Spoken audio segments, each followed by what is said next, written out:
And Philip, I asked myself a very, very important question. In fact, the answer to this question will help fix any problem that anybody's got going on in their life. I don't care if it's financial, real estate, career, relationships, it doesn't matter. And by the way, these people running around saying, oh, every problem's an opportunity. I want to throw up. I didn't have an opportunity. I had a problem. Let's face the facts. Now, the problem did become an opportunity over time. If it hadn't been for this problem, you and I wouldn't be here together today on your show talking about private money. So here's the question that I asked myself after being cut off from the bank. I said to myself, I said, Jay, I said, who? You see, it's not what or how, it's who. Mm-hmm. I said, who do you know, Jay? Who do I know that could help me fix my problem? If you're a real estate investor and are wondering how to raise and leverage private money to make more profit on every deal, then you're in the right place. On Raising Private Money, we'll speak with new and seasoned investors to dissect their deals and extract the best tips and strategies to help you get the money, because the money comes first. Now here's your host, Jay Conner. Welcome to another episode of the Lightspeed Investing Podcast. I've got Jay Conner, a real estate investor who's very seasoned and been around the block, but his most interesting thing is his journey that got him involved with private money. So he's got a lot of wisdom, and I'm excited to have him on to share his journey with us and to teach us some things about real estate. How are you doing, Jay? Philip, I'm doing fantastic, and thank you so much for inviting me to come along and talk about my most favorite subject that I'm so passionate about, and that's private money, getting your real estate deals funded with private money. You know, the reason I'm so excited about it, Philip, is because this one strategy, this one technique of funding my real estate deals with private money's had more of an impact on our real estate investing business ever since we started in 2003. I love it. That's why I'm excited to have you on and dive into it. But before we do, right, there was a specific moment in your life where certain frustrations boiled up when you were interacting with your own bankers, right? And that's kind of what led you to look into private money a bit further. You want to share that journey a little bit and share with the audience what happened exactly, to cause you to be so motivated? Sure. Well, I just didn't wake up one morning and say, hey, I think I'll go raise me some private money for my real estate deals. When everything's going along smoothly and you're on the top of the mountain, sometimes you just don't look for other solutions or, ways to do business. But growth takes place down in the valley where things are not going so well. So we started investing, my wife, Carol Joy, and I started investing in single family houses all the way back in 2003 here in Eastern North Carolina. Our total target market is only 40,000 people.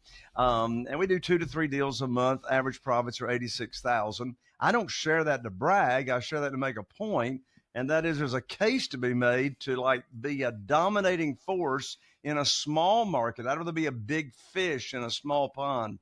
So we started investing in single family houses way back in 2003.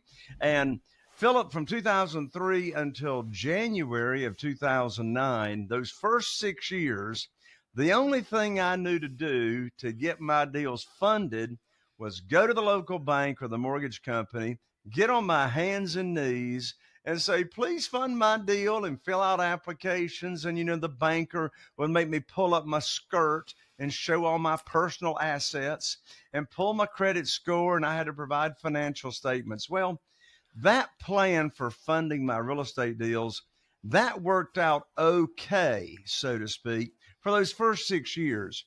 But then everything changed in January of 2009. And here's what happened. Philip, I was sitting right here at my desk, and I had 2 houses under contract to get funded. And I thought I still had a line of credit with the local bank. And so I called up my banker. His name was Steve. I told him about these 2 deals that I had on a contract that needed funding. And I learned like that over the telephone that my line of credit had been closed with no notice to me whatsoever. And I said to Steve, my banker, I said, Steve, what in the world are you doing telling me my line of credit is closed? I've been on time with my payments for 6 years. You funded a ton of deals. I got a great credit score. Why are you closing my line of credit? And Steve said, Jay, don't you know there's a global financial crisis going on right now? And I said, no, but you just gave me a financial crisis. I don't have a way to fund these two deals, right? And Steve says, sorry, not loaning money out to real estate investors. So I hung the phone down on the receiver and I sat here for a moment. And Philip, I asked myself a very, very important question. In fact, the answer to this question will help fix any problem that anybody's got going on in their life. I don't care if it's financial, real estate, career, relationships, it doesn't matter. And by the way, these people running around saying, oh, every problem's an opportunity. I want to throw up. I didn't have an opportunity. I had a problem. Let's face the facts. Now, the problem did become an opportunity over time. If it hadn't been for this problem, you and I wouldn't be here together today on your show talking about private money. So here's the question that I asked myself after being cut off from the bank. I said to myself, I said, Jay, I said, who? You see, it's not what or how, it's who. Mm-hmm. I said, who do you know, Jay? Who do I know that could help me fix my problem? And interestingly enough, when I asked myself that question, you know, the power's in asking the right questions. You can't get the right answers without the right questions. I immediately thought of Jeff Blankenship. Well, who in the world is Jeff Blankenship? Well, Jeff's a dear friend of mine and Carol Joy's. We know him through a cappella singing groups and gospel events and church and all that. He was living in Greensboro, North Carolina at the time, and he was investing in single family houses. So I called up Jeff. I told him what had just happened and my conversation that I had with my banker. Jeff said, well, Jay, welcome to the club. I said, I'm not sure I want to be a member of that club, but what club are you talking about? He said, well, that's the club of being shut off from your bank and your bank shutting you down. He said, my bank shutting me down and stopped loaning me money on my real estate deals last week. I said, well, Jeff, how are you going to fund your real estate deals? He said, well, have you ever heard of private money? I said, no.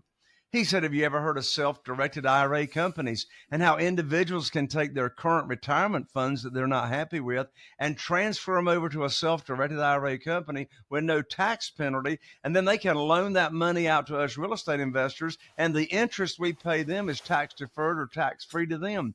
I said, Jeff, you're talking Greek to me. I don't have a clue what you're talking about. I said, what's private money? He said, well, there's this gentleman down in Jacksonville, Florida, by the name of Ron LeGrand.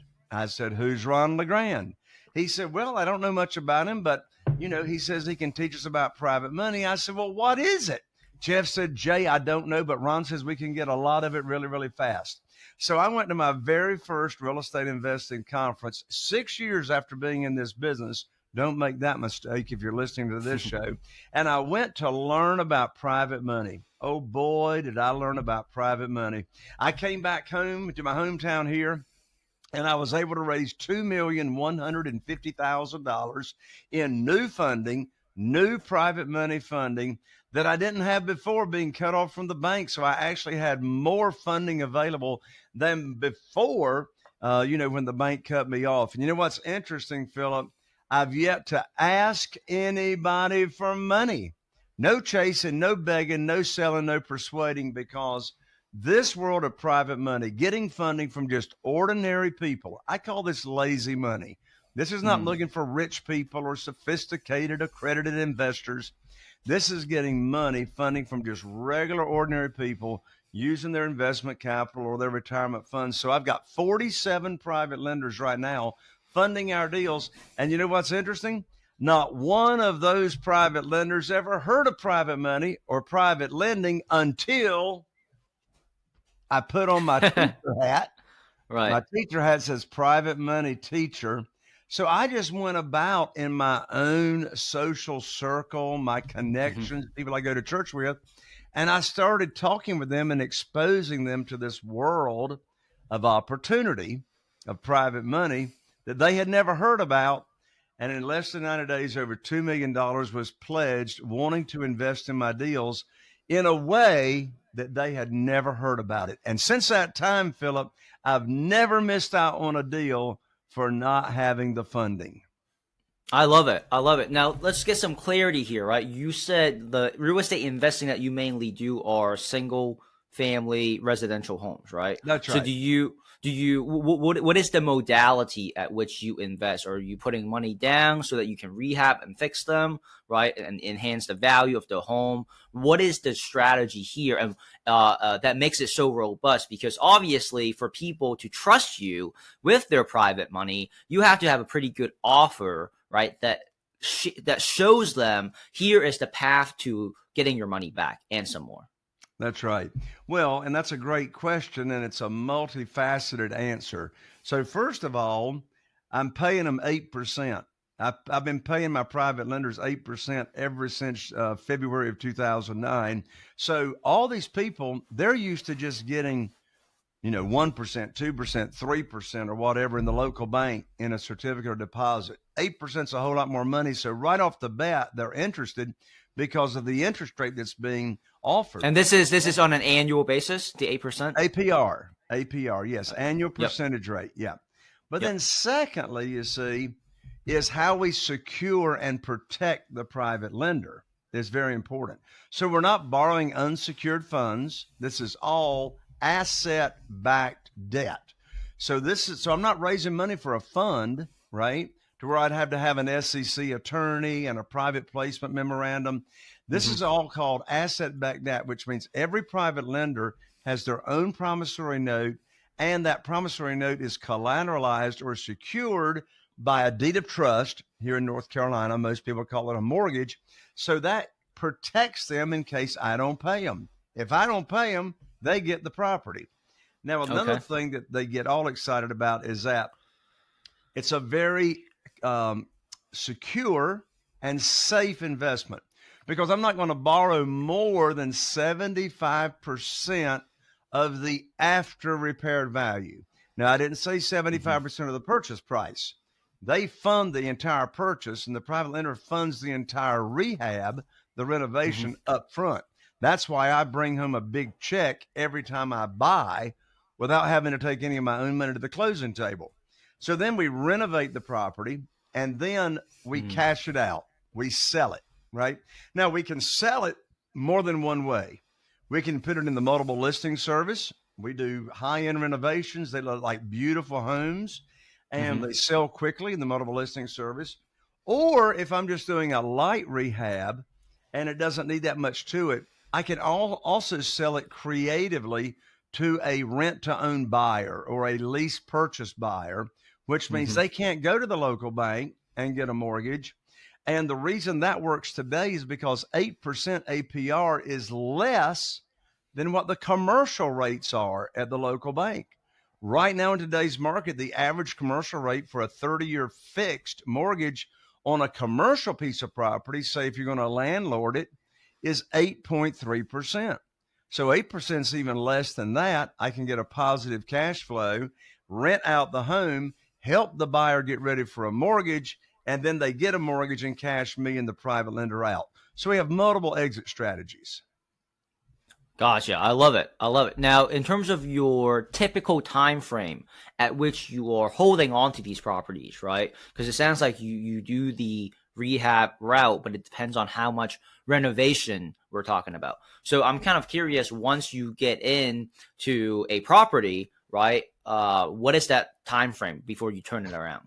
Sure. So if I'm putting it in the multiple listing service to sell it, and I've done an absolutely beautiful transformation of that home, from start to cash out is going to average 9 months. And here's why it even takes that long. Because I've got so many projects going simultaneously, I might have a house sit there for 90 days after I purchase it before one of my contractors even gets there to do the renovation. And then a $50,000 or $60,000 renovation might take 90 days. So now we're 6 months into it. And then we stage it. We get professional photography and drone footage and all that. So maybe another 30 days goes by. Then we list it with a realtor. And if it gets under contract quickly, then it might take another 45 days to cash out. So Yeah. from start to finish, 9 months on a full rehab. On selling to a lease purchase or rent to own buyer, then that's going to average somewhere around 18 months because it's going to take us anywhere from 6 months to 12 months to repair their credit to where they could get ready for the mortgage. Gotcha. Understood. Now, when you get these private lenders coming in to help you secure the deal on these houses, how do you categorize them so that when you take that capital, right, are you allocating all of that capital onto one property, or is it similar to like a fund structure where you're like, I got two investors going in on this one house, right, so that you make sure that the finances don't get commingled? Yeah, that's a great question. So I can have more than one private lender secured by the same property, but let's say I've got, for easy figuring, to follow the math, let's say I got a $200,000 after repaired value house. I'm not going to borrow more than $150,000, right? That's the after repaired value. Let's say I buy it for $100,000 because it's distressed, right? So I might get one private lender to fund $100,000 for the purchase. I might get another private lender to fund $50,000 for the renovation. So now we have what's called total loan to value. We got $100,000 from one private lender, $50,000 in second position from another private lender. They each have their own promissory note. They each have their own mortgage secured by that same property. Gotcha. It would probably be commensurate to that ratio, right? One would have, double of the other person because they put up double the money. I'm not quite sure I followed double. Well, the guy in the first position, he put up $100K, right? The guy in the second position, he covered $50K for the renovations. So the guy in the first position put up double, right? Correct. The second guy. So does that mean that he would get double, right, in terms of the ROI? That's my question. Okay, well, the one in first position is going to get 8%. The one in second position is going to get 10% APR because it's a little bit higher risk in second position than in first position, right? So if both of them were getting 8%, then yes, the one in first position would make twice the amount of money. Gotcha. And is this way of operating mainly in North Carolina, right? You said? Yeah, I'm in North Carolina. So you mentioned at the very beginning, right, to be a big fish in a small pond so you can dominate the market. That's right. Are you mainly, since 2003, mainly dominating the North Carolina market? Or where is your specific focus? No. I'm dominating 2 counties, which is only 100,000 people, right? So I'm dominating only a populated area of 100,000 people, and that's why we're able to do 2 to 3 deals a month consistently that are very, very high profit deals. Oh, okay, great. So tell me about your vision, right? Because you're still doing this, but it seems to me like you've got a lot of masterminds going on. So in terms of your continued endeavors within real estate, right? What are your next projects? Well, my vision is to impact and help as many other real estate investors as possible be in control of their own destiny by being in control of their own funding and not succumbing to the rules of institutional money. And here's what I mean by that. Most people walking around, 99.9% or more people walking around, have this belief that whoever's loaning the money is the underwriter, that whoever loans the money sets the terms, that whoever loans the money makes the rules. And me and all the thousands of people that I've trained this to across the nation, we've turned the tables on that stinking thinking. So instead of applying for a mortgage, we're offering an opportunity, right? We don't pitch deals. We don't try to sell deals. What we do is we lead with a servant's heart, and we expose this opportunity to people in our own networks, how they can make money, high rates of return safely and securely in a way they never heard about it. And then once they're all excited about it, then we come back to them with a deal and deals for them to fund. We don't have to pitch the deals because we don't bring any deals that don't fit the criteria of what we already taught them as far as what they're going to be funding. So there's no pitching of deals. All we're doing is delivering on our promise of putting their investment capital and or their retirement funds to work in a better way than what they were getting.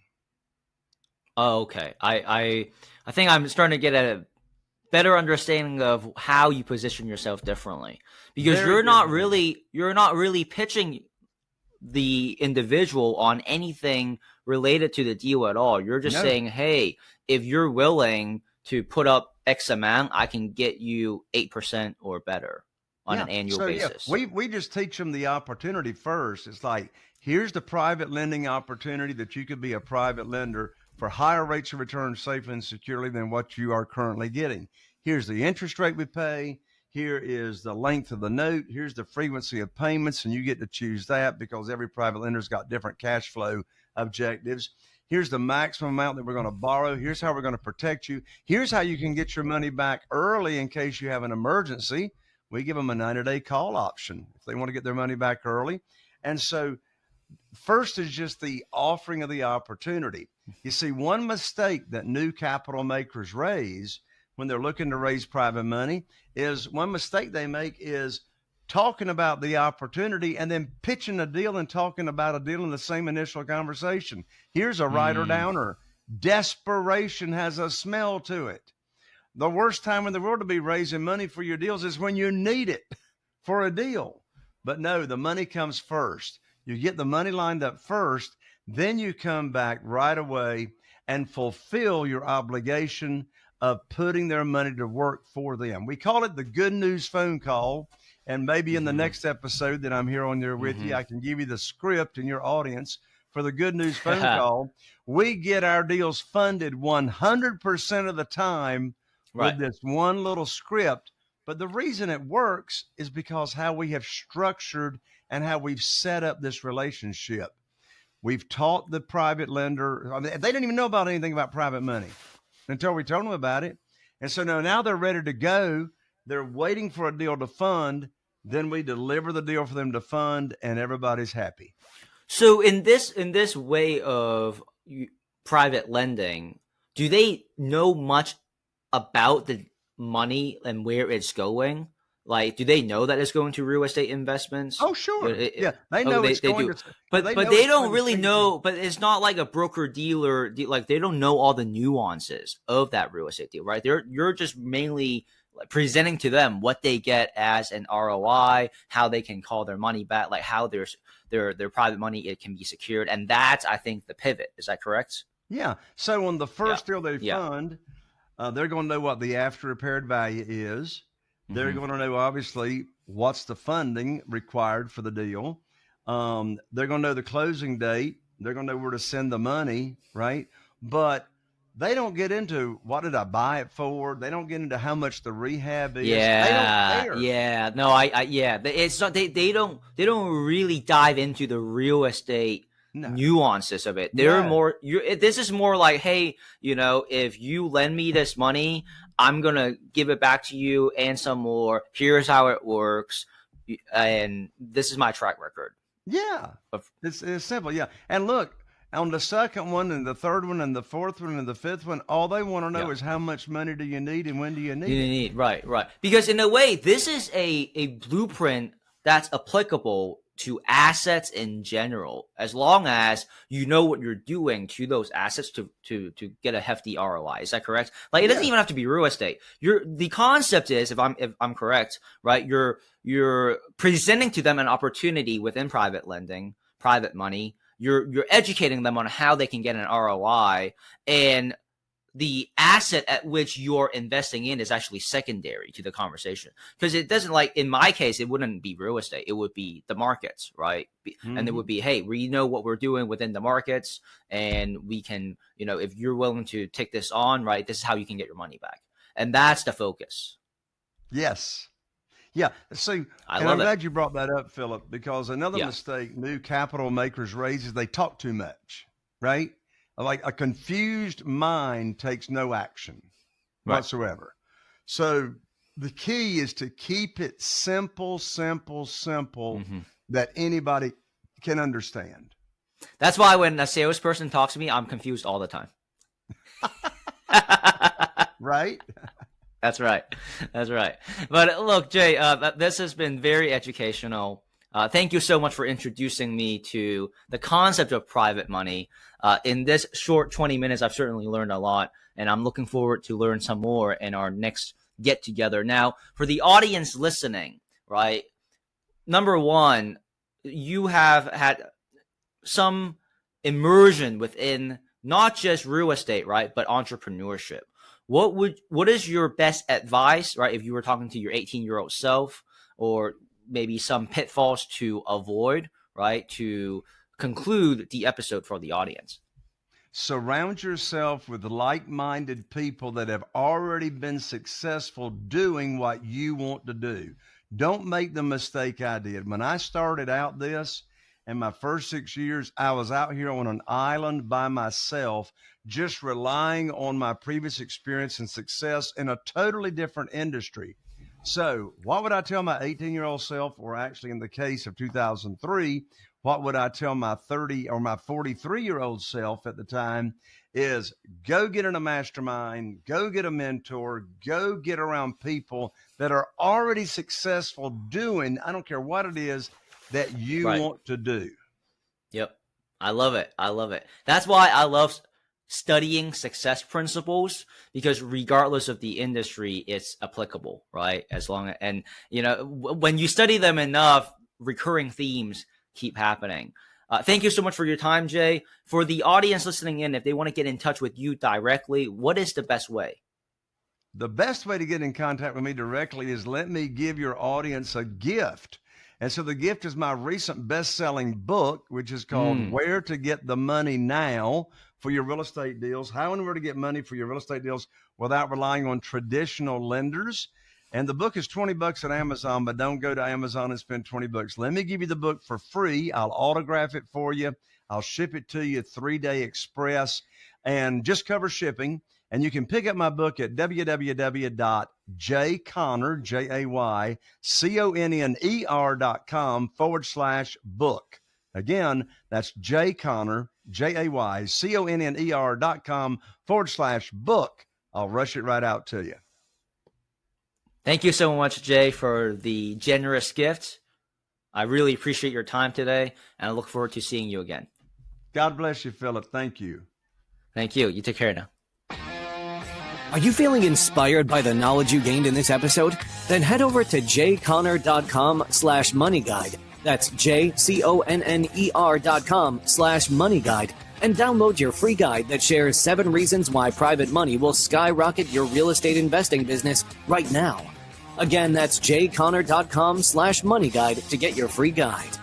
We'll see you next time on Raising Private Money with Jay